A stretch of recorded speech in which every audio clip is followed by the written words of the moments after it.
السلام علیکم۔ حضرت امام جعفر صادق علیہ السلام اہل بیت کے چھٹے امام، علم، حکمت اور روحانی معرفت کے روشن چراغ ہیں۔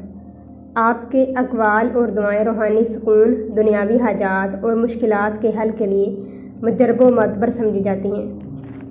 آپ علیہ السلام نے مختلف مقام پر مخصوص اذکار اور دعائیں تعلیم فرمائی ہیں، جن میں سے ایک مختصر اور جامع وظیفہ جو دل و روح کو سکون عطا کرے آپ کو بتانے جا رہی ہوں، لہٰذا وظیفہ کو شروع سے اختتام تک غور و توجہ سے سنیں۔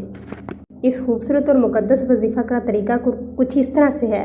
آپ نے روزانہ بعد نماز عشاء یا بعد نماز فجر باوضو ہو کر اول و آخر 11 مرتبہ درود شریف پڑھ کر 3 مرتبہ سورۃ فاتحہ اور اس کے بعد اسکرین پر شو ہونے والی دعا 70 مرتبہ اذکار کرنی ہے۔ یہ وظیفہ مسلسل 11 دن سیم ٹائم اور سیم جگہ پر کرنا ہے۔ امام جعفر صادق علیہ السلام کا یہ وظیفہ اللہ کی رحمت کو متوجہ کرنے کا روحانی ذریعہ ہے کہ دل کو سکون اور ذہن کو روشنی، رزق میں کشادگی، مشکلات میں آسانی، روحانی بلندی اور دعا کی قبولیت، خوف، بے چینی اور بے برکتی کا خاتمہ کرتا ہے۔ یہ نہ صرف دنیاوی مشکلات کو دور کرتا ہے بلکہ اللہ کے قریب کر دیتا ہے۔